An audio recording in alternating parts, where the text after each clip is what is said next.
Assalamualaikum warahmatullahi wabarakatuh. Perkenalkan, nama saya Ina Fandwinata dari kelas Akuntansi Syariah 2020A. Saya dari STCB. Di sini saya akan mempresentasikan tugas Makosid Syariah saya, bab 5 tentang penerapan makosid dalam ketentuan syariah, poin 19 sampai poin 20. Poin yang pertama yaitu poin 19 tentang makosid larangan menggunakan emas bagi laki-laki. Rasulullah SAW menegaskan bahwa menggunakan emas bagi laki-laki adalah terlarang dan diharamkan dalam hadis Rasulullah SAW yang berbunyi, Naha Rasulullah SAW isti'mal ar-rijali dhahab, yang artinya Rasulullah SAW melarang laki-laki memakai emas. Dalam hadis ini Rasulullah SAW melarang setiap laki-laki memakai emas. Larangan tersebut mengandung maksud bahwa harta harus beredar dan diinvestasikan sehingga berkembang dan menghasilkan return atau keuntungan. Jika emas yang seharusnya jadi modal investasi atau usaha tersebut itu digunakan menjadi perhiasan laki-laki, maka emas menjadi perhiasan semata dan tidak berkembang serta bertentangan dengan makosid hadis ini. Lalu poin yang ke-20 yaitu tentang makosid larangan tas'ir atau menetapkan harga. Rasulullah SAW menjelaskan tas'ir atau menetapkan harga dalam hadis Rasulullah SAW yang berbunyi, Amtana an-nabiyyu sallallahu alaihi wasallam anit tas'iri indama qala as-sahabah sa'ir lana ya Rasulullah wa qala innallahu huwa musairu wa inni la arju an alqallahu wa laisa ahaddu mankum yatlubuni bimajlamatin fi dami wala mal, yang artinya Rasulullah SAW melarang tas'ir harga barang ditentukan. Ia berkata kepada para sahabat, "Wahai Rasulullah, tentukan harga."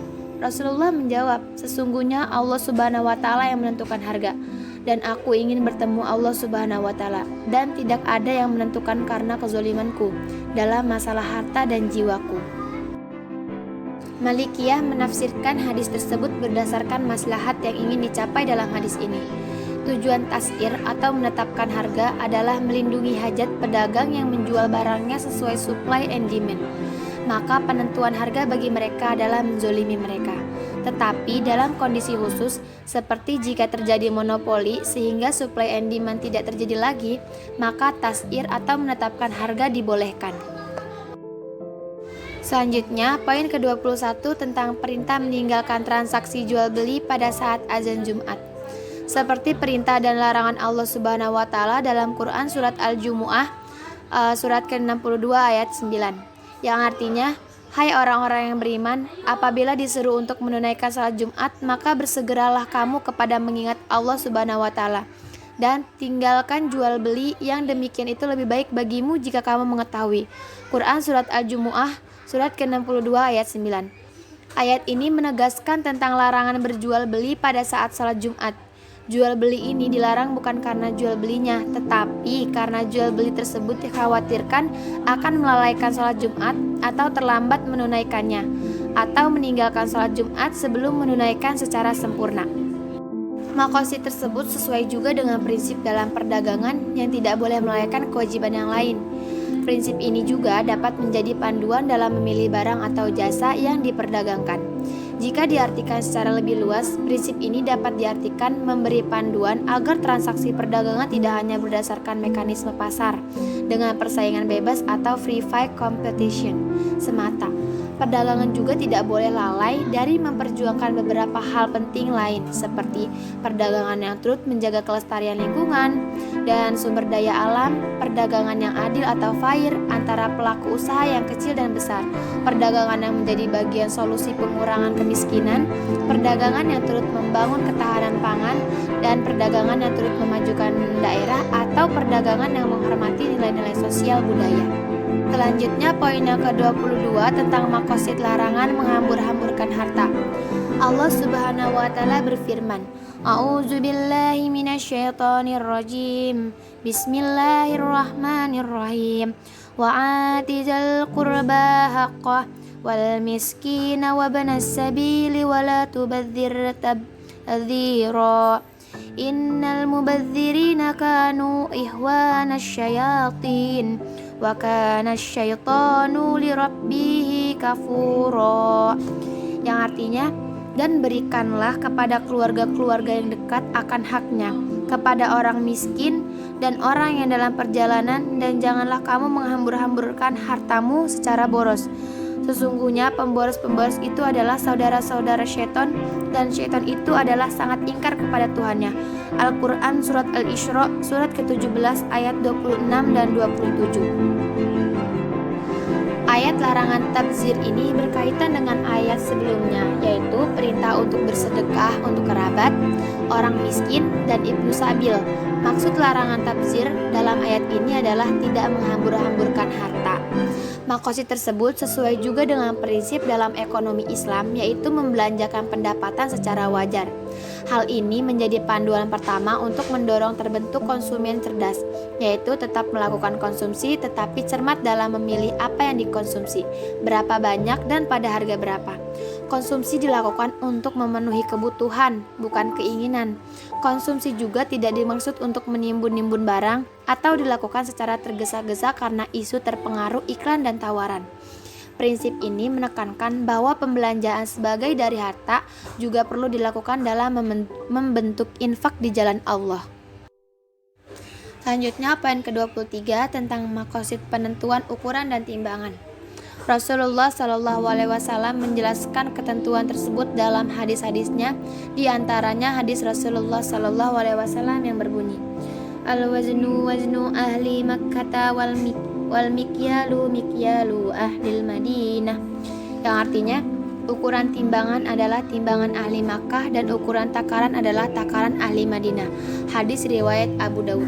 Hadis ini menjelaskan timbangan orang Makkah dan takaran orang Madinah. Tetapi rujukan valid takaran dan timbangan itu adalah sarana yang bisa berubah-ubah sesuai kondisi dan tempat, dan bukan perkara ta'abudi atau bersifat ubudiyah yang tidak bisa berubah-ubah.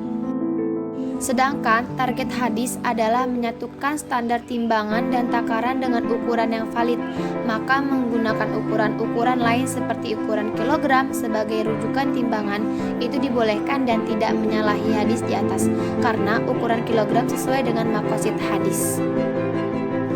Poin yang terakhir yaitu poin ke-24 tentang makosid akad dalam fikih. Dr. Muhyiddin Ahmad menjelaskan bahwa maudhu al-akad adalah tujuan disyariatkannya suatu akad tertentu. Tujuan akad ini berbeda-beda sesuai dengan jenis akadnya. Dalam akad jual beli misalnya, targetnya adalah barang yang dijual menjadi milik pembeli dengan harga sebagai imbalannya. At-tamaluk wa tamlik. Tujuan akad ini hampir mirip dengan hukum akad, yakni hal-hal yang disebabkan oleh akad sesuai dengan jenis akadnya. Berikut ini beberapa tujuan akad, yaitu sebagai berikut. Yang pertama, tujuan akad bai adalah memberikan atau tamlik barang dengan harga secara dawam atau tidak temporal. Yang kedua, tujuan akad ijarah adalah memberikan atau tamlik jasa dengan upah secara temporal. Yang ketiga, tujuan akad qard adalah memberikan atau tamlik barang atau berupa harta mitsli dan bisa dikonsumsi dengan tujuan sosial untuk dikembalikan atau dibayar dengan barang sejenis pada waktu yang disepakati.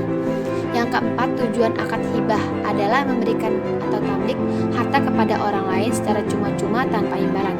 Yang kelima, tujuan akad ran adalah menahan barang sebagai jaminan atau yang bisa diambil semuanya atau sebagian jika pembeli tidak melunasi kewajibannya. Ada beberapa bagian lagi akad, namun tidak bisa saya sebutkan satu persatu. Dengan tujuan-tujuan akad sebagaimana dijelaskan di atas itu, maka produk keuangan yang menggunakan akad itu harus sesuai dengan tujuannya. Jadi kesimpulannya itu, makosid syariah merealisasikan maslahat setiap manusia dan menghindarkan mafsadah dari mereka. Makosid syariah adalah maslahat dan maslahat adalah makosid syariah. Di sini Imam Asy-Syatibi menjelaskan ada 5 bentuk makosid syariah atau yang biasa disebut Kulliyat al-Khamsah, 5 prinsip umum.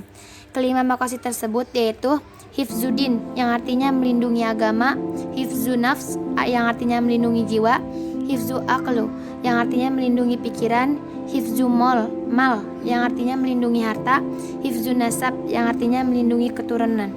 Kelima makosid tersebut di atas bertingkat sesuai dengan tingkat maslahat dan kepentingannya. Tingkatan urgensi dan kepentingan tersebut ada 3, yaitu daruriyat, yaitu kebutuhan yang harus dipenuhi, yang jika tidak dipenuhi akan membuat kehidupan menjadi rusak. Yang kedua hajiyat, yaitu kebutuhan yang seyogianya dipenuhi, yang jika tidak dipenuhi akan mengakibatkan kesulitan. Yang ketiga tahsinat, yaitu kebutuhan pelengkap yang jika tidak dipenuhi akan membuat kehidupan menjadi kurang nyaman. Dalam kebutuhan manusia terhadap harta itu ada yang bersifat daruri atau primer, ada yang bersifat haji atau sekunder, dan ada juga yang bersifat tahsini atau pelengkap. Begitu pula hajat dan kebutuhan lainnya itu berbeda-beda tingkat kepentingannya. Kelima hajat tersebut di atas didasarkan pada istiqro atau telaah terhadap hukum-hukum furu' atau juz'iyat, bahwa seluruh hukum-hukum furu' tersebut memiliki tujuan yang sama, yaitu melindungi kelima hajat manusia tersebut. Kurang lebihnya mohon maaf apabila ada kesalahan datangnya dari saya dan kebenaran hanya milik Allah semata. Kurang lebihnya mohon maaf. Billahi taufiq wal hidayah. Wassalamualaikum warahmatullahi wabarakatuh.